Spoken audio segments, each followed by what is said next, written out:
Buddy. Hey everybody, what's up?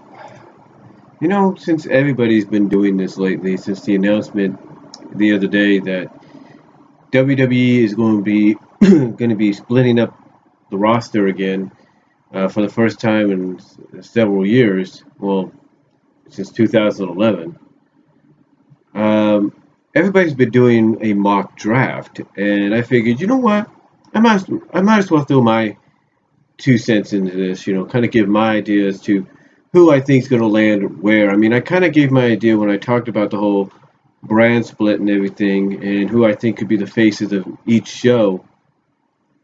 And the way I look at it is like this. I know a lot of people are not in favor of possibly dual champions for both the women and the men.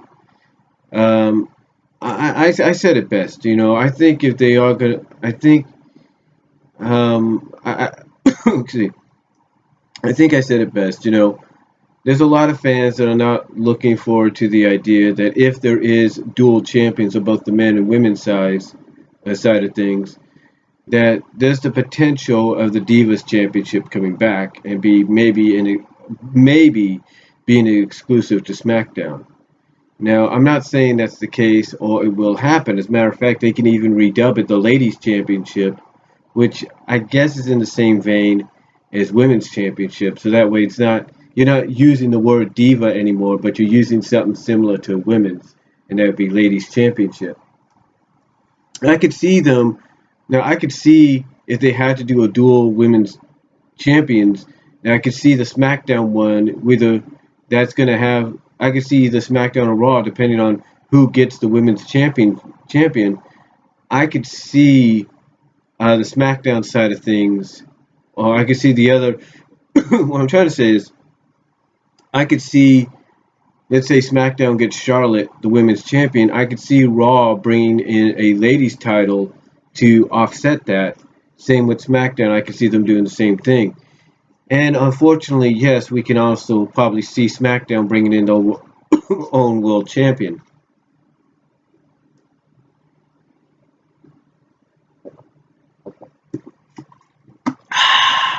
Excuse me. But yeah, I could see SmackDown doing that as well.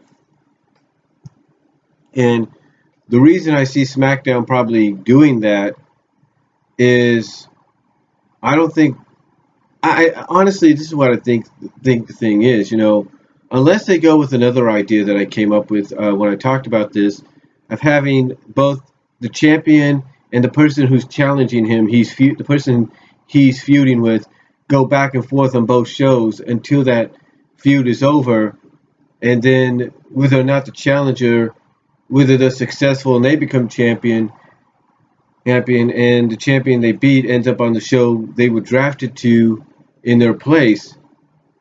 That's the only way I can see balancing out. I mean, it's like I said, if the draft was to happen right now, if the draft was to happen right now, and Seth Rollins went to SmackDown, to make things less confusing, I would have him go back and forth with Reigns on both Raw and SmackDown so that there's no confusion. There's no, well, Reigns is feuding with Seth and he's scheduled to face Seth at Money in the Bank, but yet now he's also feuding with, let's say, Bray Wyatt on Raw, and he's supposed to get a title shot probably on the Raw before. In a way, you don't want to confuse things for the fans. So I would think, honestly, that you have to go, in my opinion, with the best option, that being have the challenger and the champion go back and forth on both shows until that rivalry, that feud is over. And then if the challenger is not successful, like let's say it's Seth Rollins and he's on SmackDown, then you put him back on SmackDown. You leave him there. Same with Roman Reigns. Roman Reigns is exclusive to both shows, but if he ends up losing to a SmackDown guy, he ends up on SmackDown. Or if he loses to a Raw guy, he ends up on Raw. Simple as that. And like I said, you have it go back and forth. Now, here's the interesting thing I know some people are going to point out. Well, what if they have a championship match on one of those shows and that person ends up winning? The same stipulation works there too. let's say Kevin Owens, who everybody is picking to win Money in the Bank, so am I, ends up cashing in on on a um, on a vulnerable Roman Reigns. Let's say Kevin Owens does that. Kevin Owens, who could, let's say he could be a SmackDown guy, would end up being exclusive to both shows. And Reigns, who would be a SmackDown guy, would be able to go back and forth with him until either he failed to get the belt back or he won the belt back, and then he would be back to exclusive to both shows. It works just like that. You know, and to me, it's less confusing. It's less confusing because that way you don't have to worry about the main opponent for somebody like, let's say, Rock when he faced Brock Lesnar, being in attendance in the audience, you know, because he's part of SmackDown, he's not really part of Raw. That could work. That could work. And, you know, that could work because you don't have to worry about, you know, like I say, someone like, you know, in that case, you know, Brock being a ringside in attendance distracting you. No, as long as you're feuding with the guy, he's officially, the challenger is on equal terms with the champion. They both become exclusive to both shows, even though, let's say, the challenger has been drafted to this program, he's still going to be exclusive to both shows because he's feuding with the champion. And it makes a lot of sense. Now, the same can be said for the women's championship. Let's say Natalya gets, you know, drafted to SmackDown. Charlotte is exclusive to both shows. Let's say Charlotte drops it to Natalya. Charlotte becomes a member of the SmackDown roster. Or, you know, or if Natalya doesn't win, then she stays on SmackDown. But Charlotte becomes exclusive to both shows, and at the same time, her challenger, let's say Natalya, becomes exclusive to both shows as well. So let's say, for example, Asuka. Let's say Asuka is part of this draft. Let's say Raw drafts Asuka, and people want to see a Natalya-Asuka feud. You could have Natalya, since she'd be feuding with Charlotte and being on that equal footing until the feud's over, be on Raw and be able to compete on Raw. In other words, just like she'd be on SmackDown where she'd be drafted to, and basically where she is exclusive to, and she'd be exclusive to, same would be with Raw while she's feuding with Charlotte. Basically, the point is, whoever your champions are, this is the way I look at it.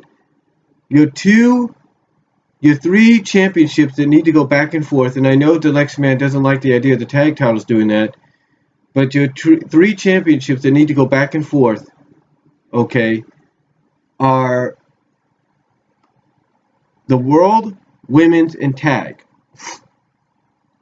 But, like I said before, and I'll say it again, to make things less confusing, allow challengers to go back and forth with the champions.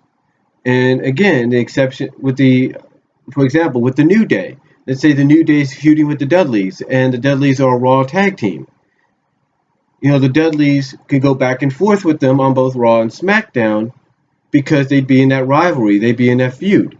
Same with Enzo and Cass. Let's say Enzo and Cass are in a rivalry with the New Day for the tag titles, and Enzo and Cass are a SmackDown team. They could go back and forth with them until that feud or rivalry is over. And either Enzo and Cass end up being exclusive to both shows because they become tag champs, and New Day takes their place on SmackDown. Same with the Dudleys. Let's say the Dudleys finally become 10-time champions, and the New Day takes their place on Raw. Kind of equals out.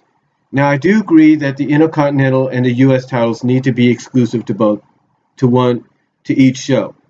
Need to be exclusive individually to both shows. Intercontinental Championship needs to be exclusive to Raw because that's where it began. That's where it's been defended before and changed hands before. That's where the long list of its lineage, easy for me to say, is at. So I'd have it on Raw.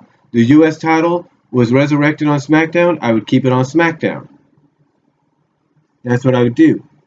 Now I know some people have these ideas for secondary championships or third dairy not third dairy, easy for me to say, or third championships as well, secondary third championships, if you will.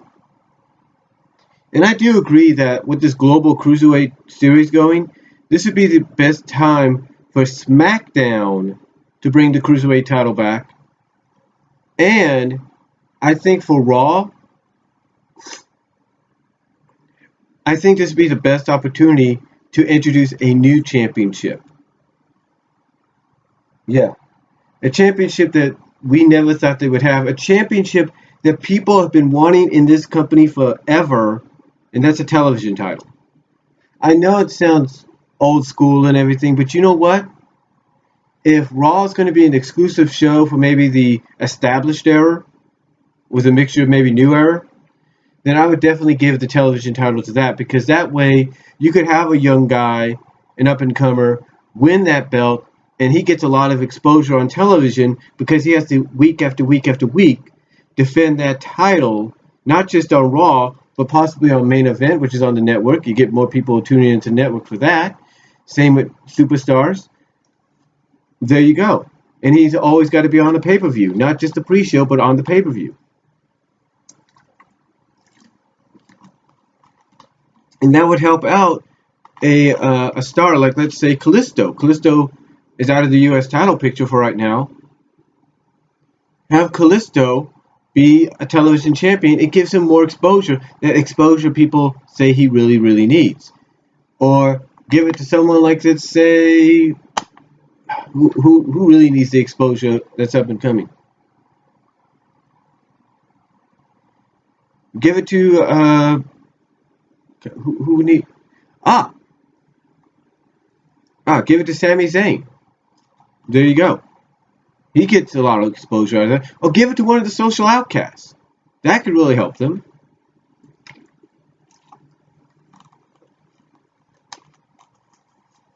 That could really help them out. And it would. It would actually help them out. So I think, honestly, a cruiserweight title, especially with the global cruiserweight series coming, would be the perfect secondary third championship to be resurrected as a SmackDown exclusive along with the U.S. title. And I think a television championship would be the perfect counterpoint to be exclusive to Raw along with the Intercontinental title, where you have the world, the women's, and the tag titles exclusive to both shows, with, as I said, champions and challengers going back and forth until that rivalry or feud is over. Now, the question is, who are the top draft picks? Who would be the ones that honestly should go to each show? Well, as far as I'm concerned, I'm going to start with Raw. Raw definitely needs to be, in my opinion, well, this goes for both Raw and SmackDown, but in my opinion, both Raw and SmackDown need to be a mixture of both old and new. That's what they need to be. They need to be a balanced out mixture of old and new talent, old and new era guys, get all together, basically make it a 50-50 balance of a roster between both sides. So on the Raw side, I definitely see this. Their top 5 on the Raw side would be Roman Reigns has to stay on Raw.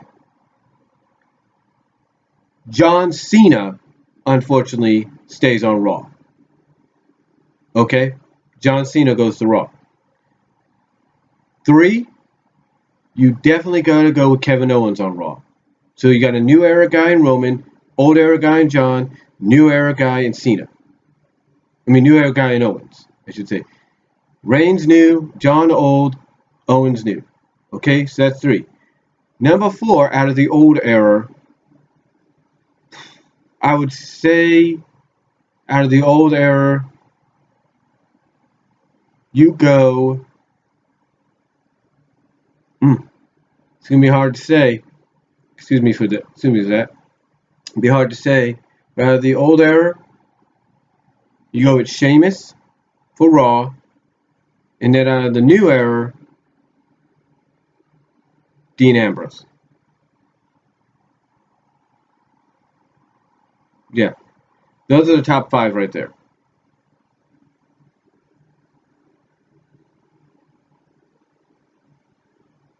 Top 5.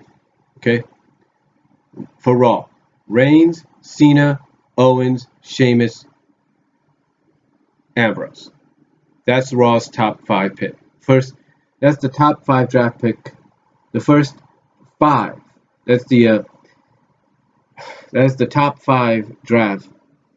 That's the top 5 Raw draftees. In other words, those are the first 5 that Raw will draft. After, in my opinion, or I feel that if I was doing this, that's who would be on Raw. Those would be the first 5 on Raw. On SmackDown, number 1, AJ Styles. You gotta establish him. You gotta make him the focal point of some show. AJ Styles, you're number 1. That's out of the new era. Number 2, out of the old era, Randy Orton. You gotta put him in there because you know people are gonna want to see Styles and Orton get it on. No doubt about that. Out of the new era, Apollo Crews. That's right, Apollo Crews. Everybody's putting a lot of stock into this guy. Allow Apollo Crews to be that second new guy in there. Out of the old era, number 4. Out of the new era, old era, Alberto Del Rio. He goes to SmackDown. And number 5, out of the new era, Sami Zayn.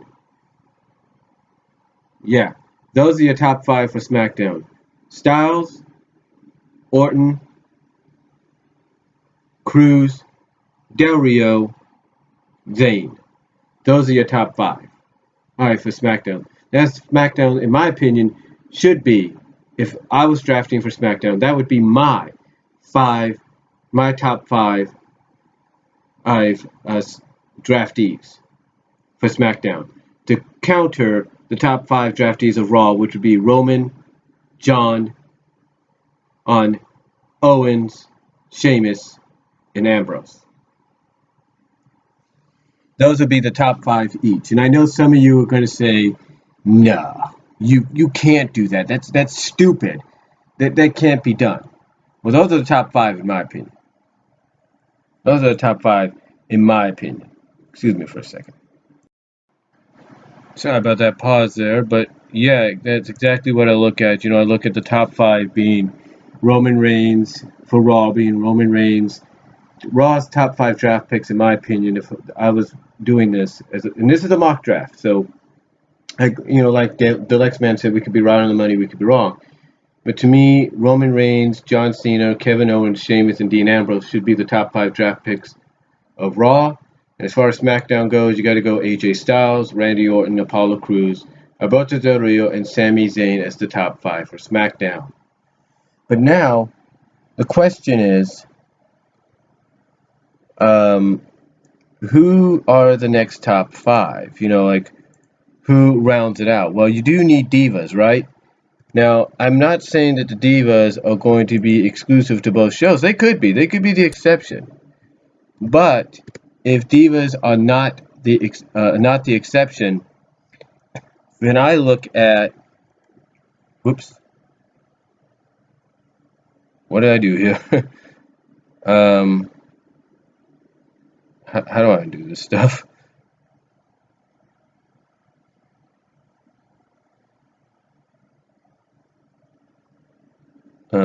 Oops. Hold on for a second, folks. I gotta pause this again. All right, as I was saying before I was interrupted there, in my opinion, unless they're going to make the divas exclusive to both shows, which they could do, unless they do that, then I think the number 6 pick for Raw, start rounding out the top 10 here, number 6 should be Paige.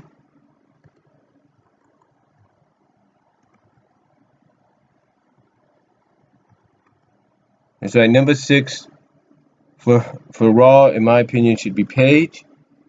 And then if we're going to counter that for SmackDown, then I'd say SmackDown, in my opinion,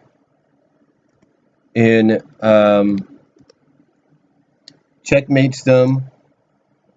In my opinion, checkmates Raw with the drafting of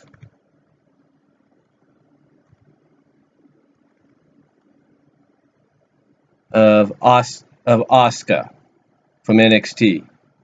That's right. I say they top them. I say, because all rosters are eligible. This includes all superstars. This includes NXT. So I would say Asuka would be the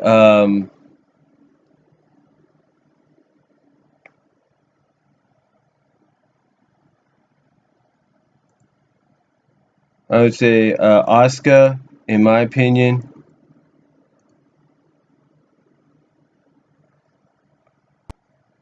should be the one.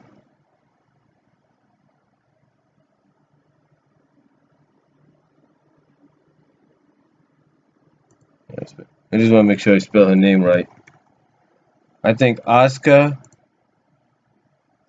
Yeah. Asuka should be the number 6 pick for SmackDown, in my opinion. And then to counter that for Raw, the number 7 pick, in my opinion, to round it out. I know a lot of people are afraid we're going to see some tag teams get disintegrated. Hopefully that won't be the case. But if we do see a tag team get disintegrated, it's probably going to be the Social Outcast, because I think they might have big plans for them. I mean, they wouldn't let them be around as long as they have. So, as much of a wild card as this might be, I think the number 7th pick will be out of them for Raw, and that will be Curtis Axel. He'll end up on Raw. And then to counter that, if you're going to break up the Social Outcast, or at least just make them a tag team, then I think number 7, as far as SmackDown goes, in my opinion, number 7, in my opinion, for SmackDown, if you're going to take Curtis Axel, then I think SmackDown, if you're going to rebrand it, you'll be building it. I think SmackDown takes Baron Corbin.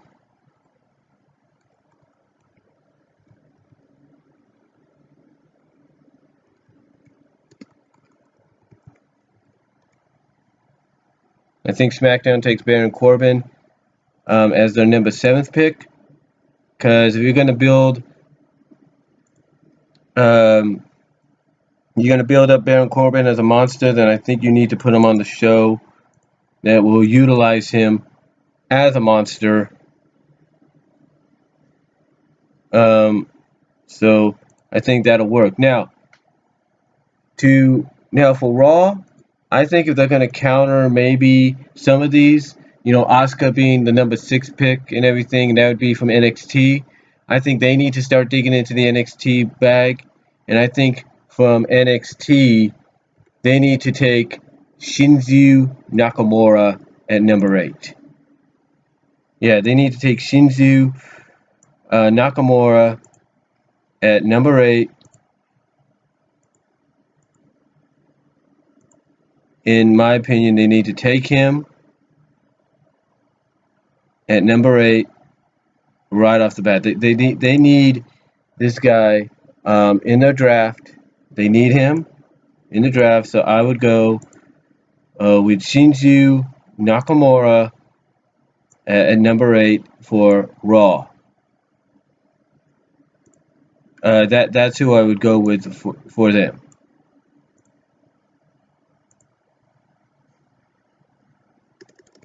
Now, as far as SmackDown goes, if you're SmackDown and you're either Shane McMahon or you're Stephanie McMahon, you want to counter, you want to make sure you have the best roster.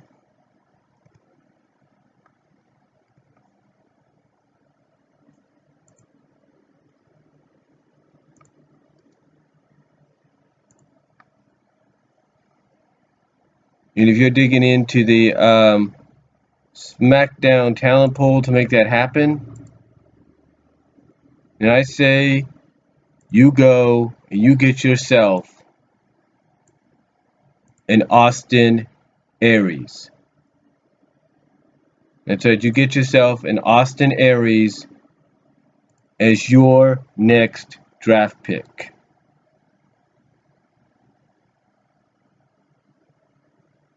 It's that you get Austin Aries as your next draft pick to counter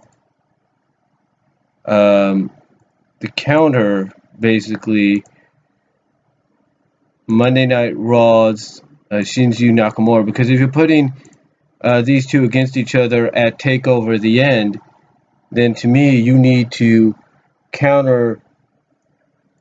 You need to basically counter things by you need to kind of put some kind of explanation point on it by having both end up on two different shows. And to me, Austin Aries on SmackDown would really help out, especially the young talent pool there. So, yeah, I definitely go with Austin Aries. I go with Austin Aries getting drafted out of the NXT talent pool to SmackDown. Now, as far as trying to, because you know this is going to be a night that they're going to try to one-ups each other, right? Well, if I'm Raw, then I say to myself, you know what? You got Austin Aries. We're going to checkmate you. We're taking Finn Balor.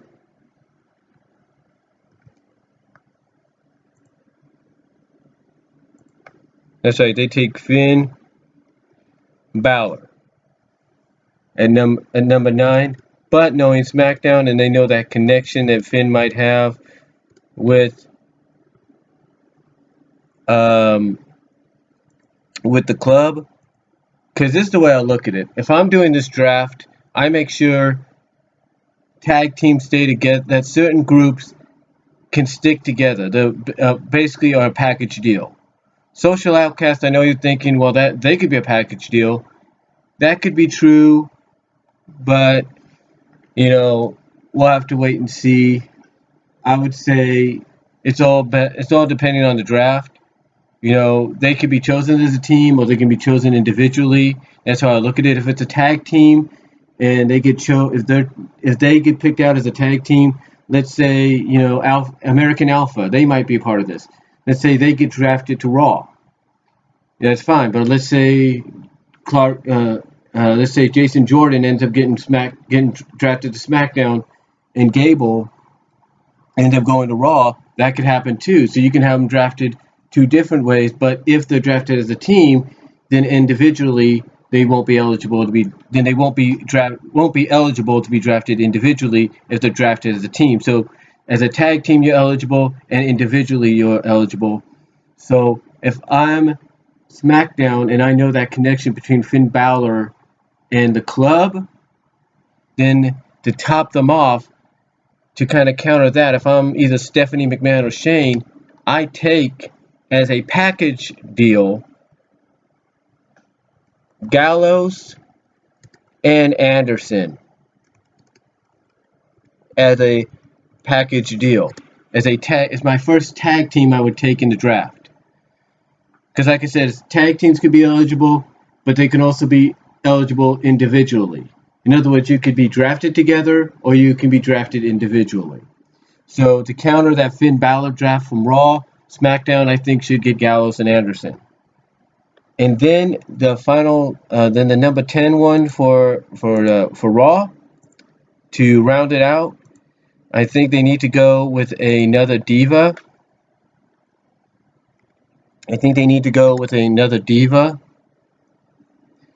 Here. So if I'm Raw, I go with Sasha Banks to round it out. And if I'm SmackDown and I want to round it out as well and say, okay, you got Sasha Banks, then I'm going to dig into the talent pool of NXT, and I'm going to take Bayley That's right.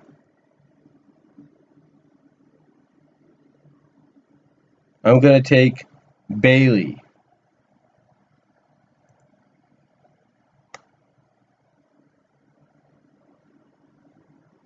Hold on for a sec.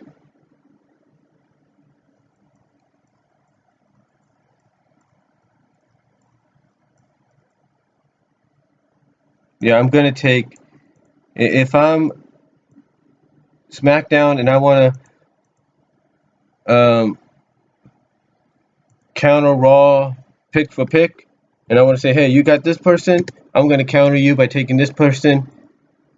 And if I'm them, I take Bayley from NXT. That's how you bring Bayley up. Those are my top 10 right there. That's who I think they should. That's who I think they should go with as the top 10 draft picks for both Raw and SmackDown. So to reiterate, if you will, these are the top 10 draft picks for Raw and SmackDown. For Raw, in this mock draft, if I'm drafting for Raw, these are my top 10 picks for Raw. Roman Reigns, John Cena, Kevin Owens, Sheamus, Dean Ambrose, Paige, Curtis Axel, Shinsuke Nakamura, Finn Balor, and Sasha Banks. That would be my top 10 draft picks for Raw. Then, to round it out with SmackDown, my top 10 draft picks there would be AJ Styles, Randy Orton, Apollo Crews, Alberto Del Rio, Sami Zayn, Asuka, Baron Corbin, Austin Aries, Gallows and Anderson as a tag team, and Bayley. Those would be my top 10 for SmackDown. Now,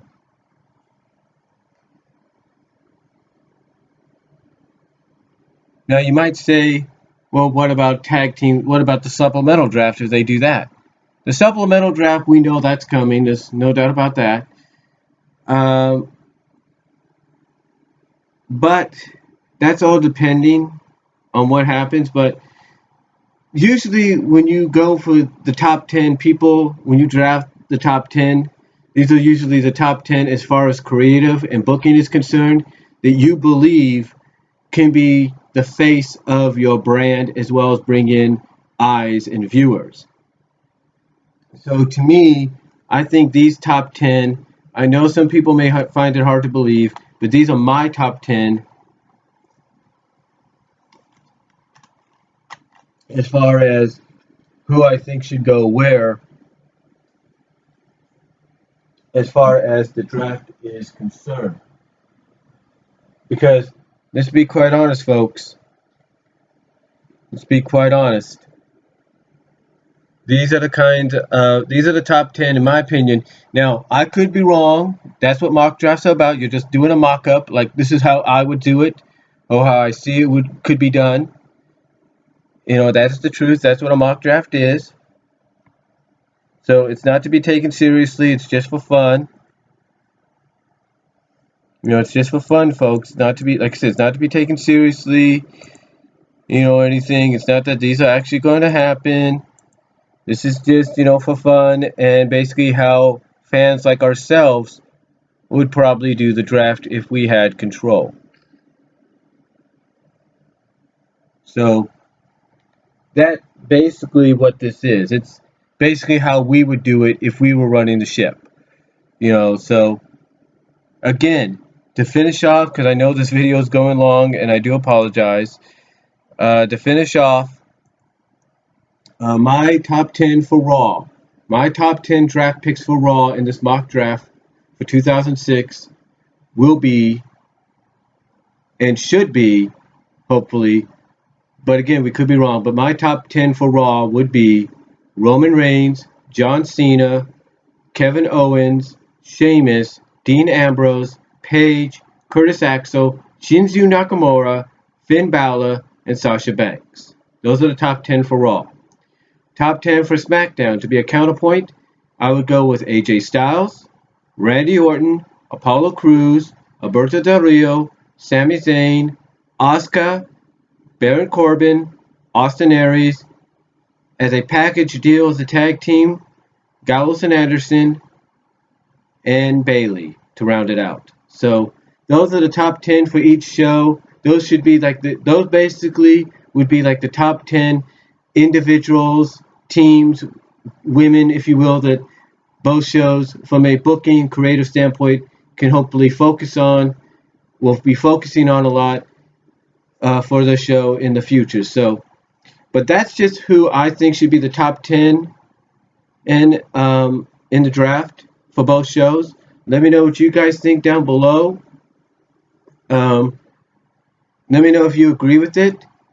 And again, like I said, I think with the exception of the Intercontinental being exclusive to Raw and the US exclusive to SmackDown, with the possibility of the Cruiserweight coming back to SmackDown and maybe a television title going to Raw, I think that the World Heavyweight, the Women's, and the Tag titles should be exclusive to all three shows, with both champions and challengers going back and forth until said feud rivalry is over.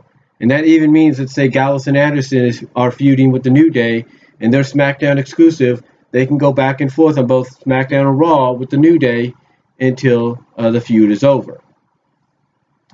So that's all I'm going to say. That's my mock draft, basically my top 10 draft picks for both shows. Let me know who you would choose for your top 10. Comment down below. Check out all the other mock draft pick videos from Dalyxman to Chase Oliver to possibly OTRS Central. And I will talk to you all later. God bless. Take care.